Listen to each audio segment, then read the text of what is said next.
they're doing currently, what's their role, and how they intend to, value add in the analytics journey of our customers. Dean? First of all, thank you for being here. Dean Stoecker, Chairman, CEO, and co-founder of Alteryx. I live vicariously through each of you every day, and I hear the stories about your incredible outcomes in analytics. It gets me particularly excited about things. Very interested in sharing some ideas about data science and analytic cultures and how we might be able to help you out along your journey today. Thank you. Hi, my name is Sukian. I lead up our big data and advanced analytics team at NCS. For some of you who might not know NCS, we are a wholly owned subsidiary of Singtel. We're basically a systems integrator, a tech consulting firm. And the majority of our clients are in the government space, but we also do quite a fair bit of work in the commercial space as well. Looking forward to sharing my knowledge and journey with everyone. Hi, my name is Brett Kilner, and I work for Ericsson. I hope you still remember Ericsson, although we don't produce phones anymore. But we make the phones work, right? So that's what we're about. And, I'm the head of artificial intelligence, which means I have a head full of artificial intelligence, I guess. So for this market area, and actually he's my customer and partner, actually. It's nice to see you. So what we're all about is trying to make a better experience for you as subscribers to mobile networks, and also obviously to help make our telecommunications partners and customers successful in that space, particularly with 5G coming on and Industry 4.0, all of these terms you've heard before. And so we're in the midst of a big transformation internally, and I hope I can share a little bit about that journey with you. Hey everyone, my name is Celine. I'm from NOMURA, a Japanese-based global investment bank. I'm actually from the finance transformation office. It sounds a very sophisticated transformation, but basically our role is really to transform our finance function from manual processing to value add, and I think data analytics just comes quite naturally if you think about what's finance value add. And we just started using Alteryx 2 last year. Hi everyone, my name is Mark Jansen. I lead PwC's data analytics practice. Our main focus is really working with clients as they use data to make better decisions. That's using tools, etc., but really driving from a business lens. Beyond that, also working in terms of empowering the data ecosystem, working very closely with Singapore government in terms of enabling more data use within organisations, but also across organisations. Hello everyone, my name is Geoff. I've been in Singapore for 5 years. I'm currently the Managing Director for Snowflake. This is a data warehouse built for the cloud. I've been very, very fortunate to be able to work with many customers in Singapore, but also around the ASEAN region, specifically in the space of analytics and big data. All right, thank you everyone. So gentlemen, there's a mic in front of your console, so help yourself to it. All right, so we're going to get started with some of very interesting questions, and we're going to put these panelists to the test. No, I'm just kidding. Okay, we're going to make it fun and interactive, and what I found here is a survey by IDG CIO in 2019. So I think to set the stage on why this even come about and how this came about was we're always talking about digital revolution, right? We're talking about integrating technology with business. We're also talking about talent gap today. And this is telling us that the top 3 imperatives is about technology integration and implementation, followed by change management and strategy building. So I'd like to ask the gentleman today, do you feel like these are the right skill sets required to support digital revolution and digital transformation within organizations? Well, coming from the vendor community, I'm glad that we're at the bottom of the list here. I actually think these are the appropriate dimensions. I would say that a lot of it depends upon your own maturity within the organization. Some of it may be in various industries that have more optics on regulatory compliance might have an impact. Whether it's manufacturing or financial services may actually have a difference of opinion on how you stack rank these things. In general, I think change management is probably the most important, because if you're going to be successful in digital transformation, you can expect a lot of change in processes and procedures and technologies, engagement with employees, if you're actually going to see success. So it's a pretty appropriate list from my perspective. It's going to be different from these gentlemen because I'm not on the vendor, or I am on the vendor community, not on the user community. So I can speak from a SI or tech consulting company's perspective. What this list tells me is that most companies are still taking a very tactical view in terms of digital transformation. If you look at the first three, these are all skills that you need in order to ensure success of a digital transformation journey, right? But as we move forward, I would expect things like success measurement or even risk management to float up because more and more they would need to justify why they are doing it in the first place, right? So I think yeah, I mean, it looks about right at this point in time, but over time it's going to change.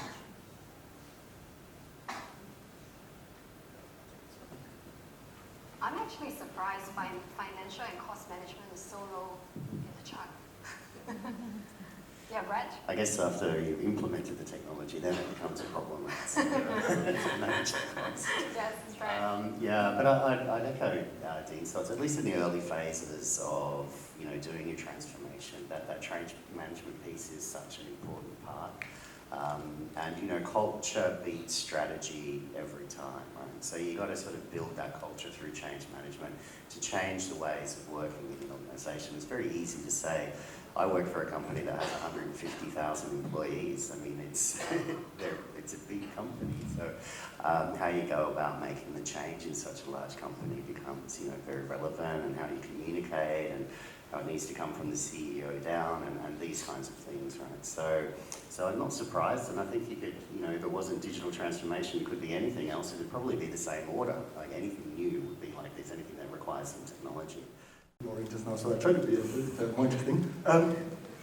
If you don't know where you are going, you'll never get there. And I think that's where strategy building comes in. If you start a transformation where you're not clear what your end goal is, even though in this kind of day and age, the end goal is moving also, but you need to at least have a vision of where you want to be in order for you to get there. If not, then I think a transformation can go all over the place, and you have different regions, different people doing different things.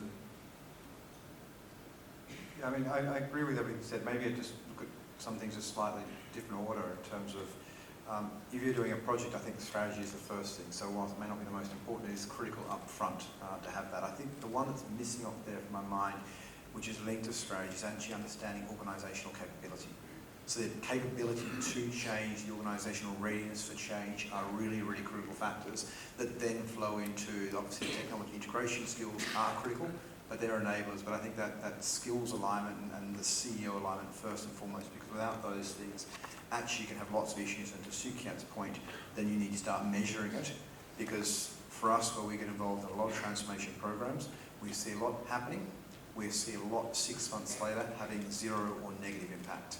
And so it's really that measurement up front, defining what success is, not vaguely by tangible outcomes that are then measured post, which is really critical. Yeah, I think I very much agree that we're quite lucky that we're in analytics. It's a very hot space. It's easy to get your first project greenlit. But if you actually want to transform your organisation, up front, you're going to actually have to deliver back success metrics that you can communicate to both business as well as IT. The other really interesting thing that I've seen coming from the vendor land is many of our customers are starting to act like us. One of my customers just appointed account managers to sell the capability of their COE internally. So they treat the LOBs as customers, which they're selling these capabilities to. And I thought that was pretty innovative for a major Singaporean bank. All right, so it sounds like change management is a pretty big thing that, you know, the panelists here all agree with. And so we know that customers or, you know, people looking into our software and platform today, you are at different speeds of digital transformation, and probably, you know, the size of organization is different. And some of you may already have some platform and solutions in place, right? And a question for the panelists is, how would you, you know, looked at the rate at which the digital revolution is going and having all the tools and platforms in place and needing to change some of these things to get through this and to get the results that you're looking for? Maybe, Brett, I think I'll direct that to you a little bit because, Okay.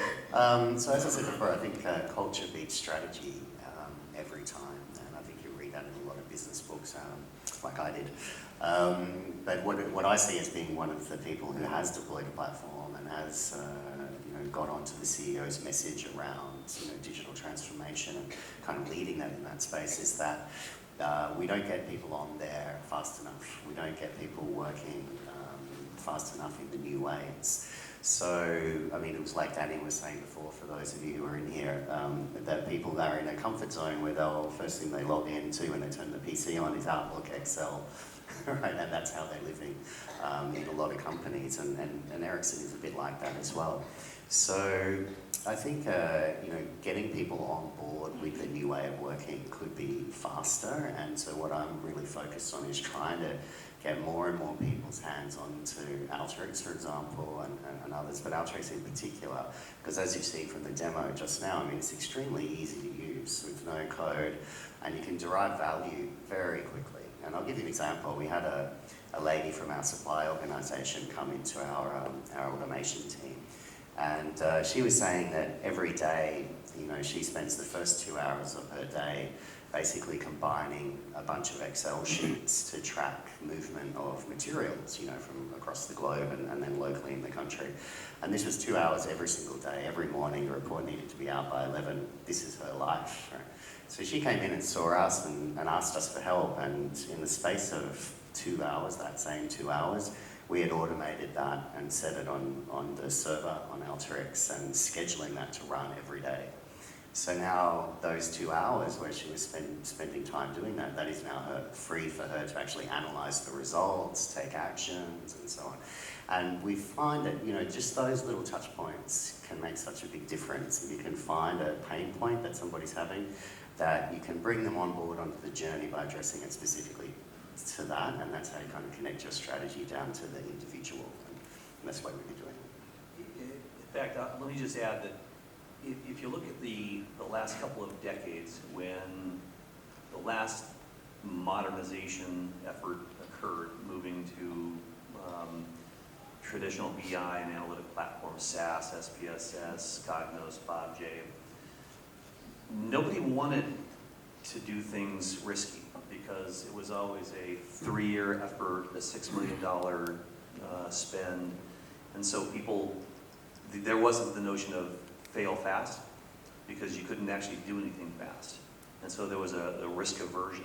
And I think in today's environment, it's really easy for organizations to actually live and die by fail fast, because if you can get to an answer in a minute or an hour or a couple of hours, even if it's a failure, you're better off if you just begin that journey. And I think that's why digital transformation is scary for a lot of big companies, is they're not used to this effort, because every past modernization took, well, ERP is a good example too, where implementation of ERP was $10 million in 4 years at minimum. So you have to be kind of locked down. You got to measure twice and cut once. With self-service platforms, you can, you know, try it many times in the same hour, the same day, ultimately to get to success.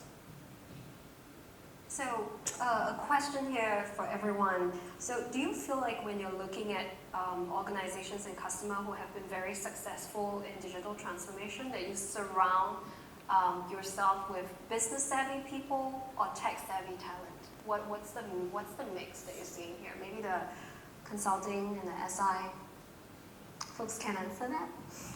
I think it has to be a combination, right? You need you need people with tech skills to kind of build out that solution.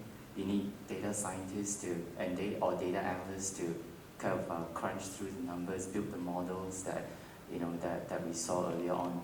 And then most importantly, you need people with business savvy to be able to translate those insights into something that business users can appreciate, right? So from a skill sets perspective, that we definitely need to have a combination, and I guess I can speak for myself in our tech consulting company. That's a huge challenge. I mean, I guess we'll address the skills gap or the talent gap later on in the panel, but that's really a challenge for me. It's very difficult to find someone that's good at both business savvy as well as tech expertise. So I'm really glad to see some of these self-serving kind of tools out there that could potentially bridge that gap.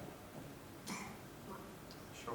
I mean, I agree with Siow. I think we look for, you need both in combination, but ideally you do need, I think the business is still the most important skill set, because ultimately it's the business driven, it's the business strategy needs to link back into there.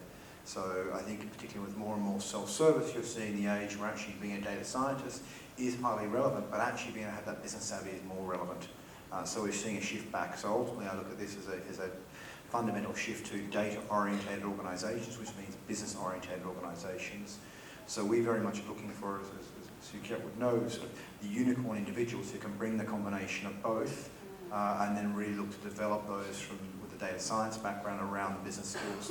The other one, which is perhaps a little bit crass to say, but you do need, and I mean crass in the word, of sales skills. So the ability to actually sell something, and I don't mean that in a harsh sell something for dollars, but actually have to put a proposition and put a value behind it. That's value to the organisation, being able to articulate that is a really critical skill, which is not necessarily a business skill, but it's a value-based skill to be able to articulate the value of doing something and weighing up against options.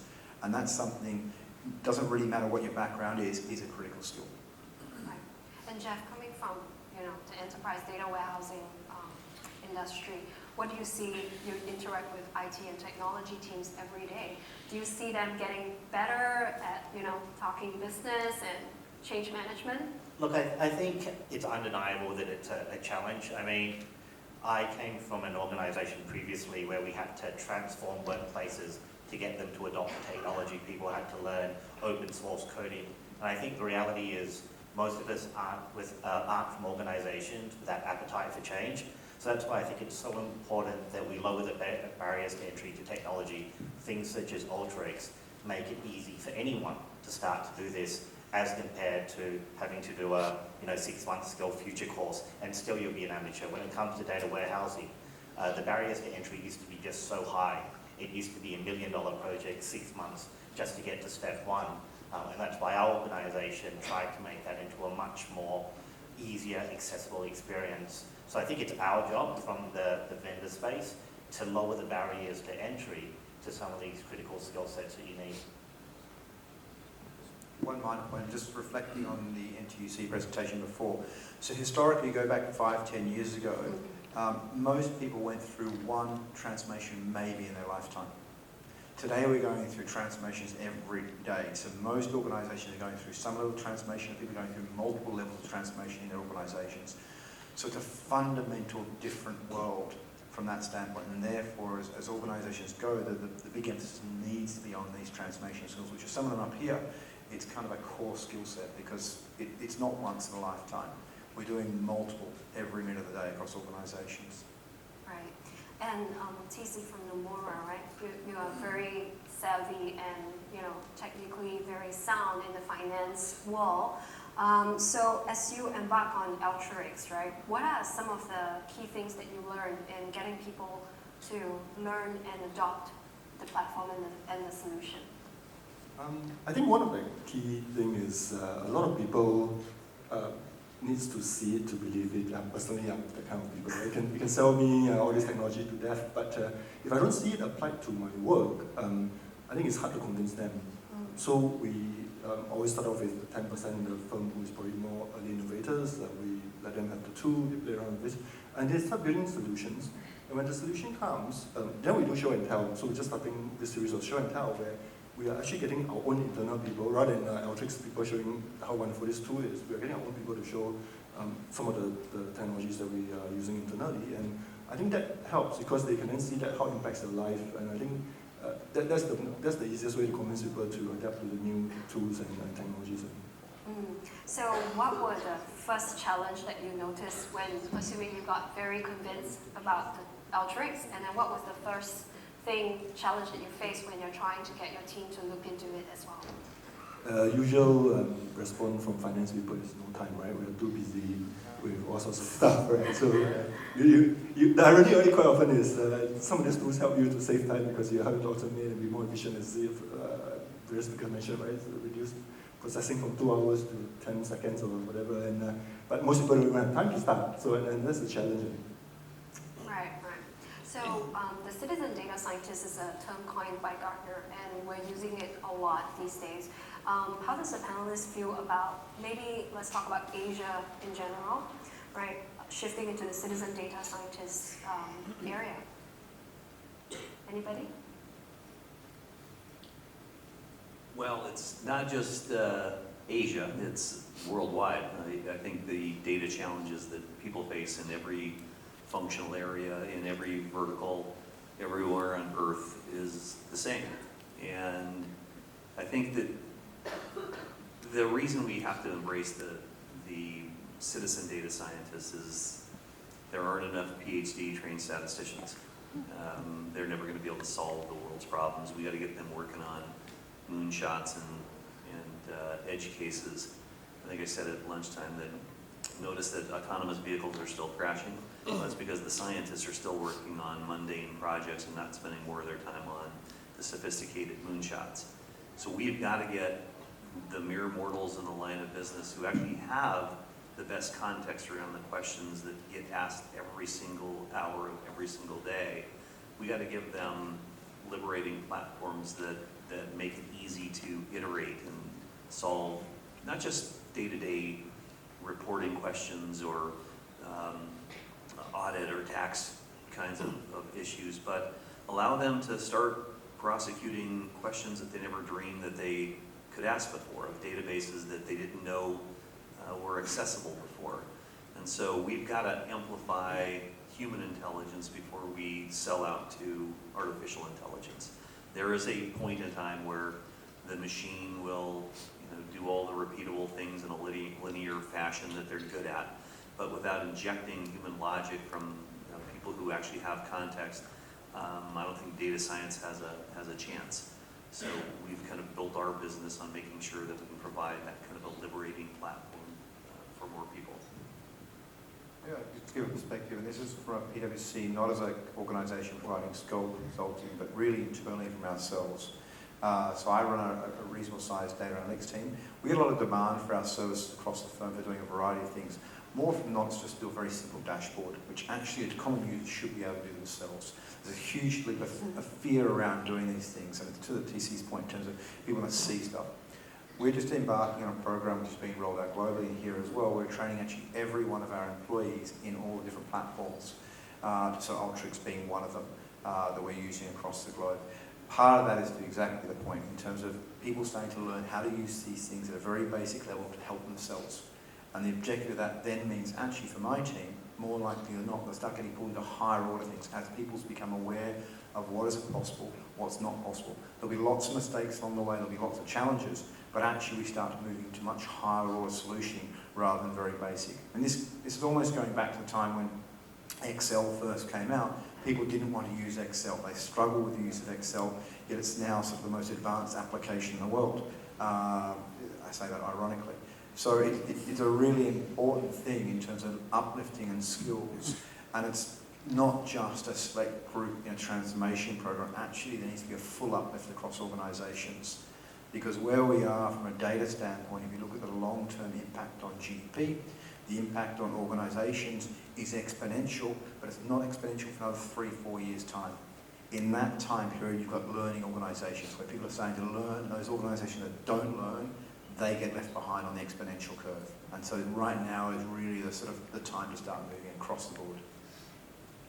All right, and Brett, Ericsson has a center of excellence team in Asia. How are the citizen data scientists, using the tool right now and Alteryx right now as well? Because I know you have a few deployed across the team. Sure. So externally, we sell ourselves as a centre of excellence to other departments in the organisation, but actually internally, we call ourselves a centre of experimentation,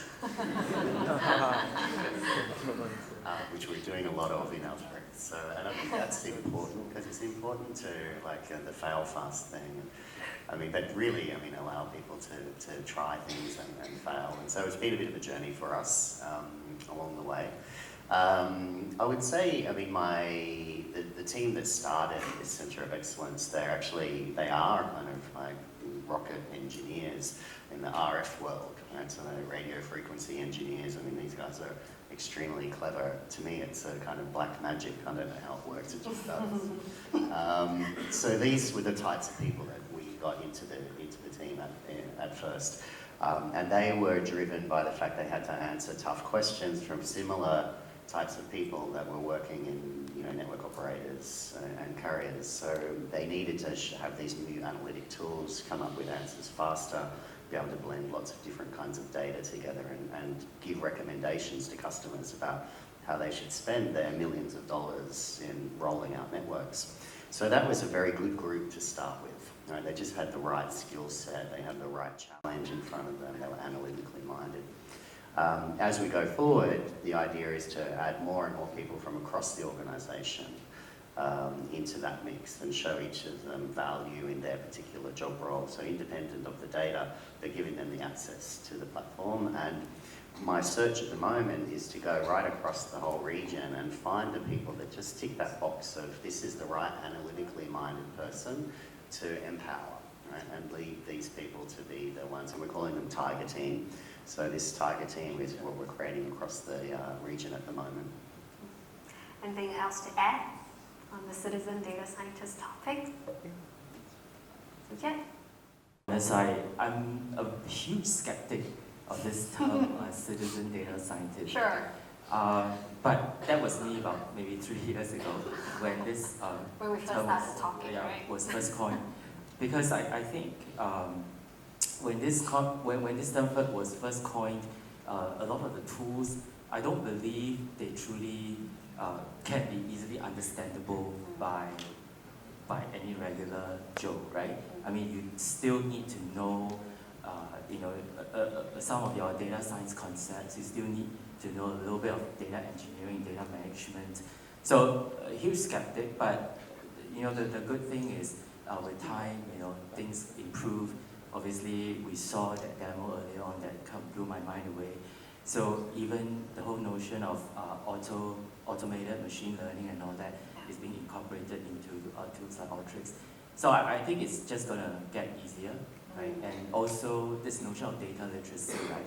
We see schools, universities starting to incorporate even some basic data analytics modules within accounting or finance or a lot of these non-technical degrees, right? So I think that movement gives me a lot of hope, right? So I think things will only get better. Right. And I think moving on to organizations that have already embarked on some changes, right? Digital transformation, so to speak, and they're in the next phase, and that is trying to educate different divisions and their counterparts within the organization to get better at what they do and to embrace some of these self-service analytics platforms like Alteryx. So maybe starting off with Dean, you have seen so many organizations in the last 20 years. How have they been successful in shifting across divisions and different silos to kind of achieve the results they're looking for?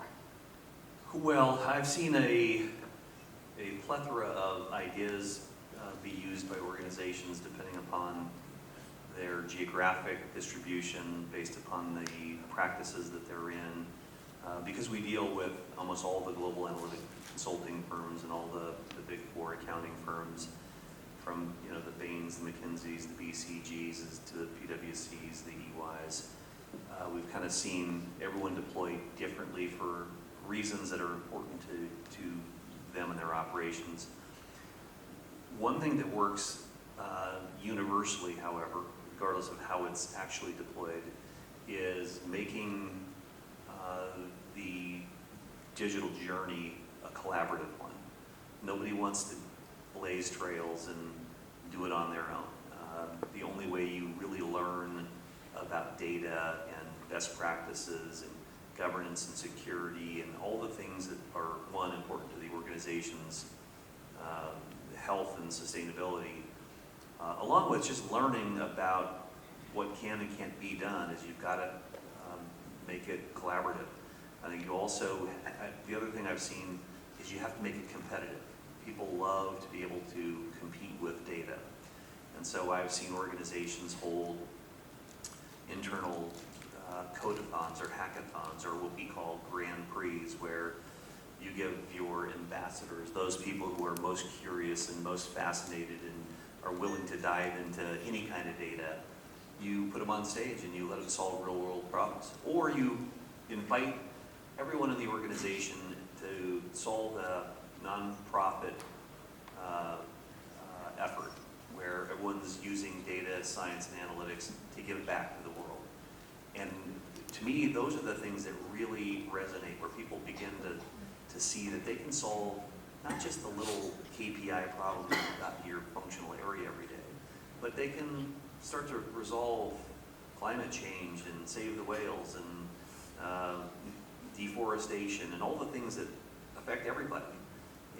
But you've got to make it collaborative. And there's a bunch of ways, probably too long of a conversation here, but there's a bunch of ways to make it collaborative, not the least of which is Alteryx Server, where you can share and iterate on other people's ideas in a really simple drag and drop fashion. If you're unsure of some of these things, community.alteryx.com has hundreds of use cases. You can go to gallery.alteryx.com, which is a public version of the gallery that's on the server. And you can see some incredible use cases where people have imagined things that you never thought was possible with a platform like this. And until you put a platform like this into the hands of analysts in the line of business, you'll never know what really could be done within your organizations. And for Ericsson as well as NOMURA, right, when we first started chatting and talking and discussing about some of these things, we noticed that you are already bringing some of the different divisions and departments into the meeting. I'm sure there's a lot of post-conversations after our presentation, or Alteryx presentation. What do you think were some of the key things that helped you guys persuade some of the different divisions to say, yeah, let's do this? Well, for me, we did meet with quite many different sort of lines of business, like internal finance divisions and so forth like this. So we actually introduced you guys to a lot of people. As I said before, it was the one group that had this real challenge of being customer facing and having to come up with answers to complex questions. They were the ones that really jumped on board. You know? And I'm sure we'll penetrate the rest of the organisation over time when we show the proof points. But yeah, that thing, as I mentioned before, around find the problem, you know, Alteryx is the solution. Don't bring the solution and then try to find the problem, right? I think that's the way of it. And of course, in Ericsson, I mean, there is a bunch, and when we talk about challenges in the next phase, as a large company, there are many, many sort of initiatives, right? And you need to sort of, you know, connect yourself with the right initiative, and there are winners and there are losers, and there's a lot of politics in big organizations. Yes. So, you know, navigating that and having somebody that can navigate that is an important aspect to then being able to really propagate and lift the bar of the organization. Yeah? So yeah, that's the journey we're on. And for you, maybe because finance says yes, so everybody has to say yes. No, not really. We don't control the budget and other functions. So I think it is success breeds success, right? So we have examples where it didn't work. We demoed to other functions, and in fact, I helped set up some coding in Python, dig into our tools, show them some of the good stuff they can do to make our life simpler. And I think as they see that then they see the value proposition for it. And plus the fact that, I mean, if 60 to 80 people globally is using it, I guess it begs a question from other functions, what's so good about this stuff that within the function they're using. So we do share information, and we collaborate. At the same time, I guess the other functions see value in what we do, and that's why they're adapting it. Awesome. Right, so I think the next question would really more be about culture. And everybody here is a leader in your own right? And we all know how important culture can be, and it could actually be the glue that puts everybody and have everybody together in this journey. So with that in mind, they can also be a barrier. Culture can also become a barrier. And we'd like to understand from you, what are the core competencies and soft skills needed to change some of these cultural nuances within organizations. Geoff? So I think, as you said, this is one of the most challenging areas of transformation. I think the challenge for all leaders is to change culture from, just the rah-rah, the high-level stuff, but to actually embed it into part of your processes. So if you are really going to set out and become a data-driven organization, as part of your weekly meeting, are you ensuring that everyone that reports to you or as part of the team comes with data-driven insights so that you can actually instantiate the culture that you're trying to drive? So that's what I've found have been very useful in our organization in trying to become more data-driven. We just don't say it, we don't just create posters, but we try to embed it in every action that we do. Anybody else on culture?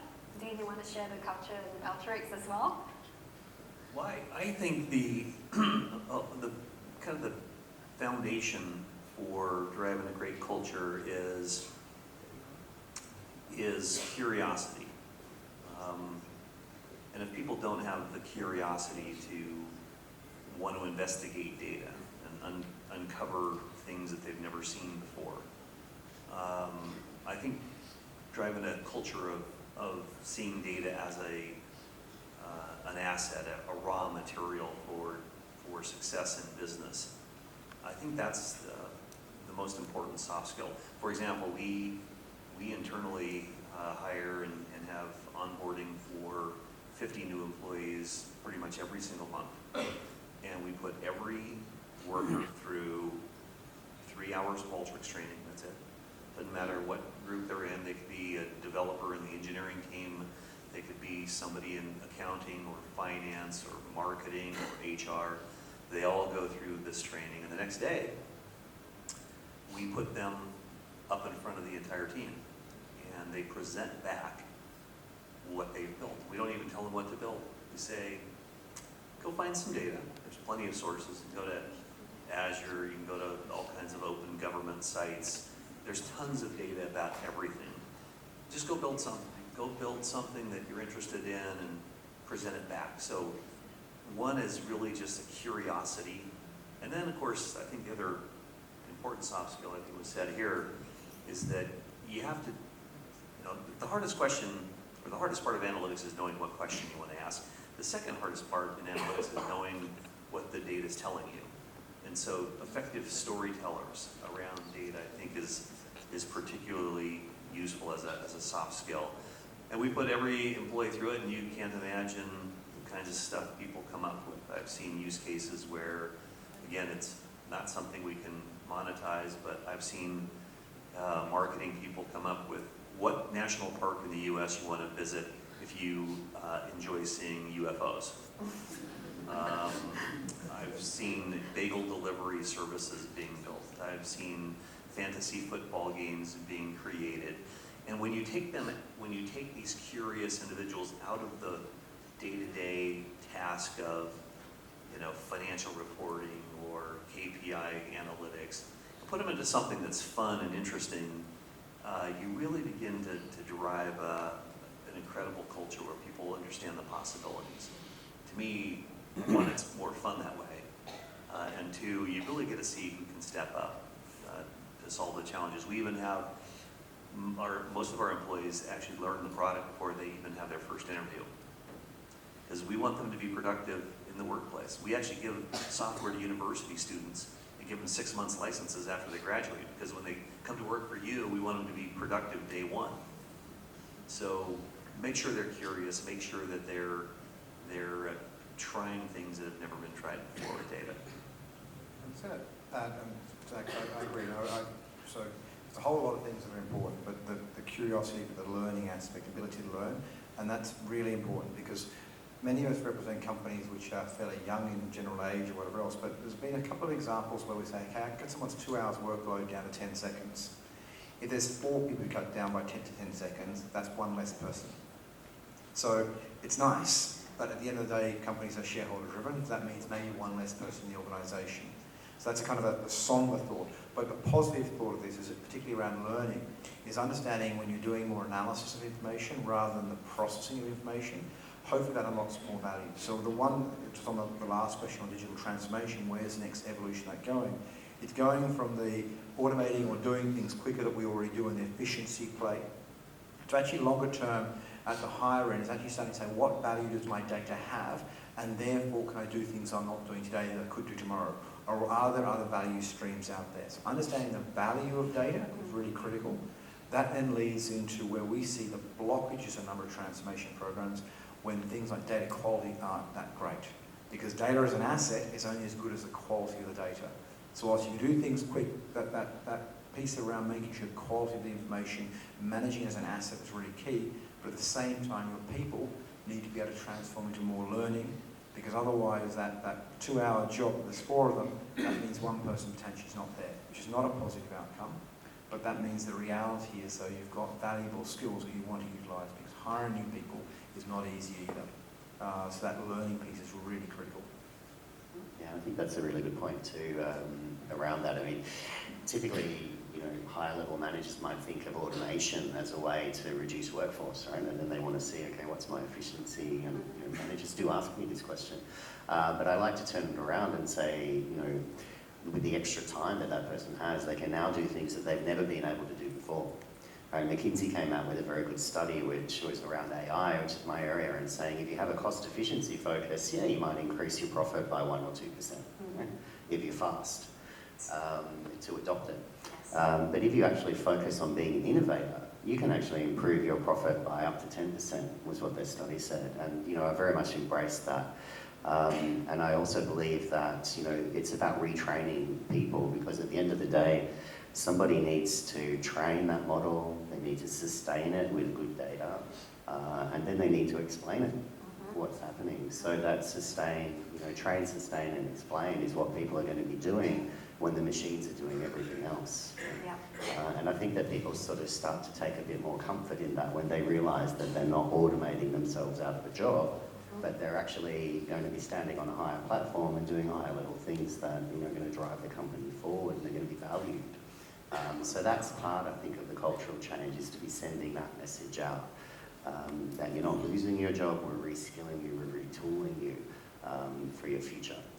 Which I think Ericsson does a very good job of doing, especially Brett, you actually have a separate team in a different office space. Do you want to share a little bit more about that, about the thought process behind that? Okay, sure. Yeah. So if Ericsson is a big battleship, right? It's a 140-year-old company, about 140,000 people. I think it's way past the 15 years of half-life that Dee mentioned before. Somehow we're still surviving, but it is hard to turn the battleship around.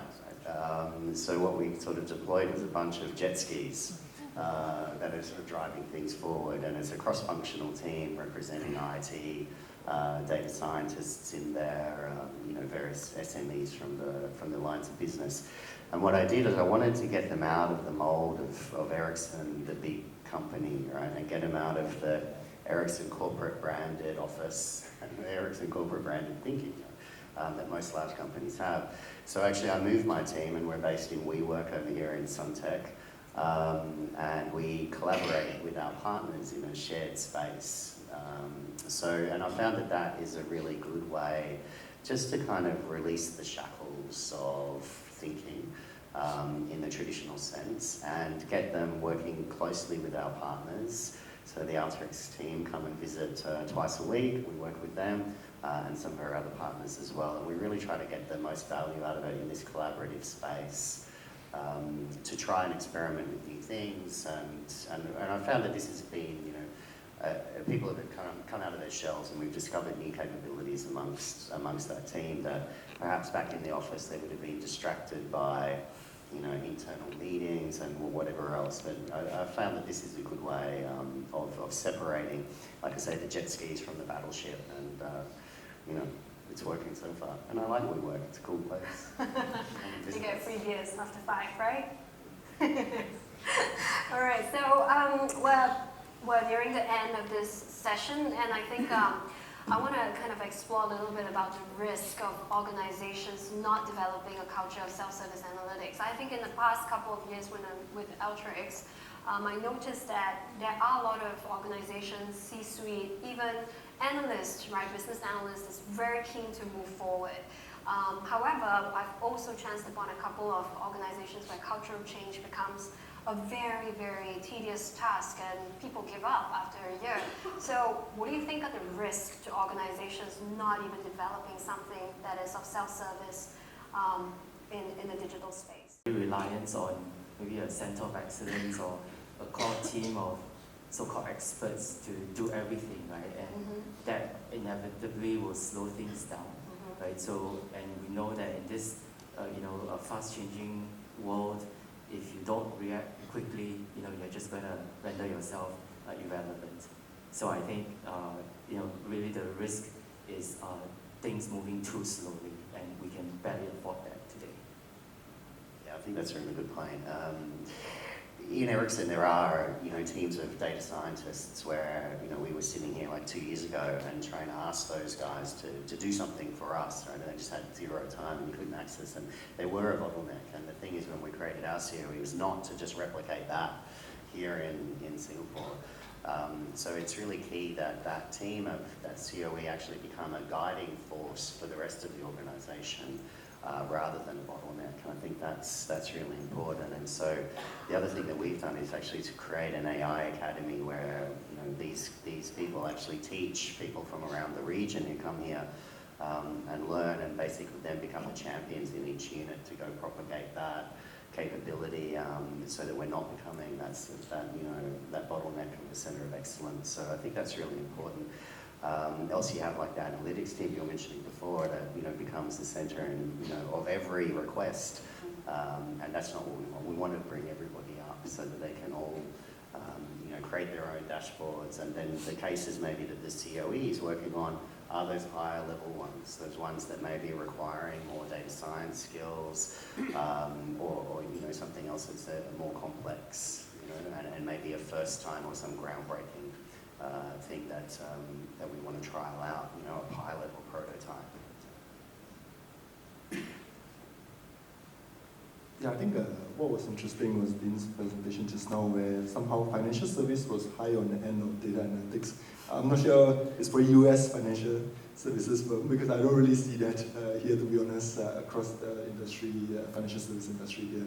And I think the risks of not using data well is you run the risk of being cannibalized if the government open up to Alipay, WeChat Pay, and even Grab try to become a bank.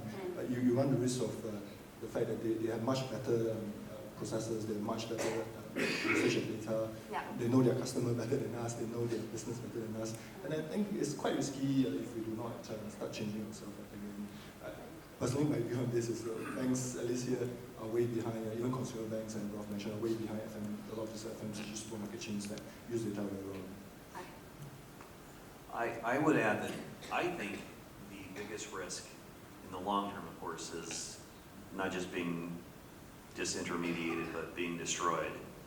I think in the short run, it's actually, especially at the C-suite, the biggest risk of not driving a data science and analytics culture is that you lose out on all the talent. People come out, in my neighborhood, my wife and I walk our dog, and we walk through a charter school area, and I'm looking, my dog's drinking water, and I see on the 4th grade classroom door what they're teaching. The syllabus this fall is machine learning with Python, 4th graders.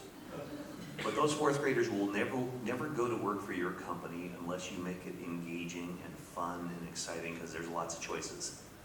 And the risk of not doing something like this isn't just to focus on top and bottom line performance. performance improvements, but it's actually driving an engaged workforce that wants to hang out.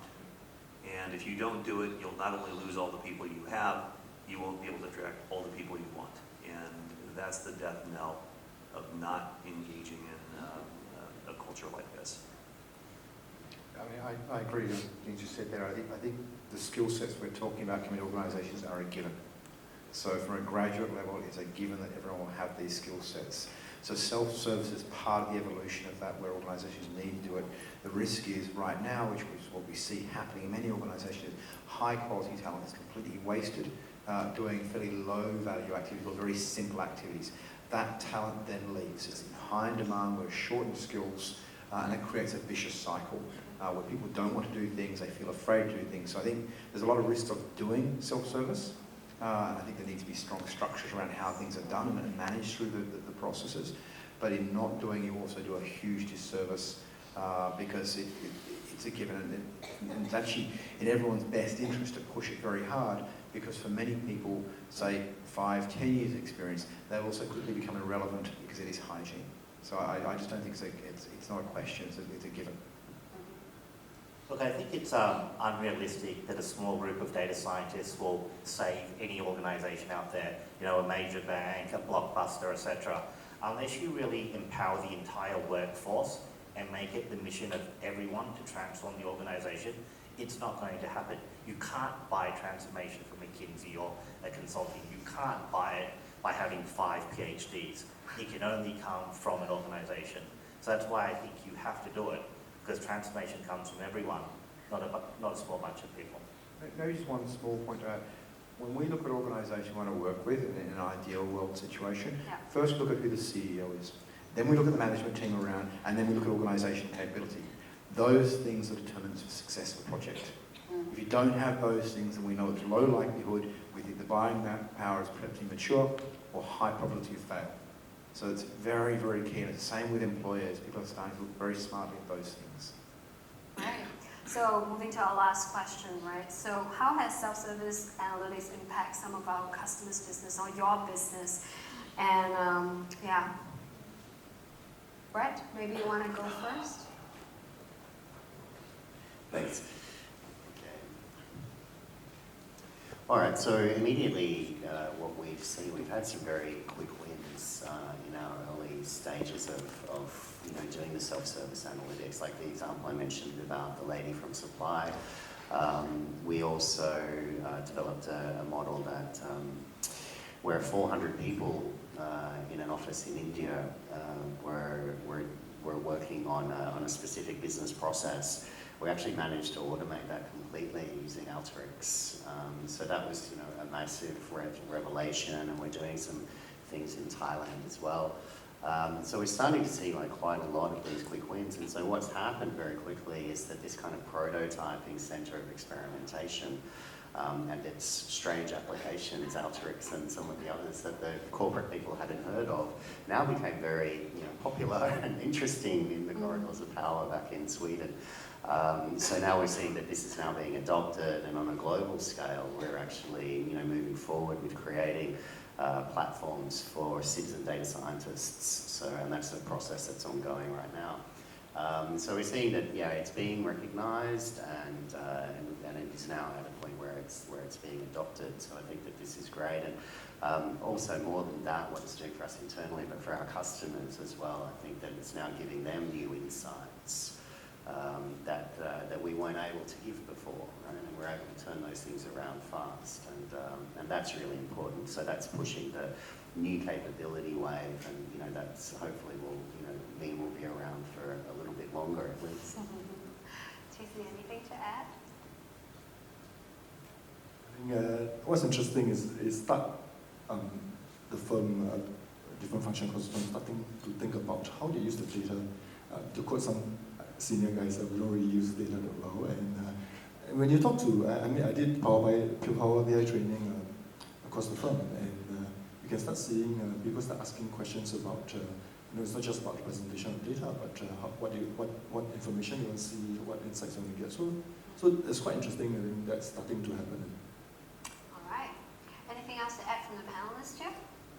guess from a tech consulting firm's perspective, self-service analytics presents both a threat as well as opportunity, right? A threat is quite obvious. If you can do everything yourself, we don't really need our services, right? Because like you clearly pointed out, you don't need multi-million-dollar BI solutions today, right? You can do everything yourself. But at the same time, it's an opportunity because collectively you're raising the awareness of what analytics means.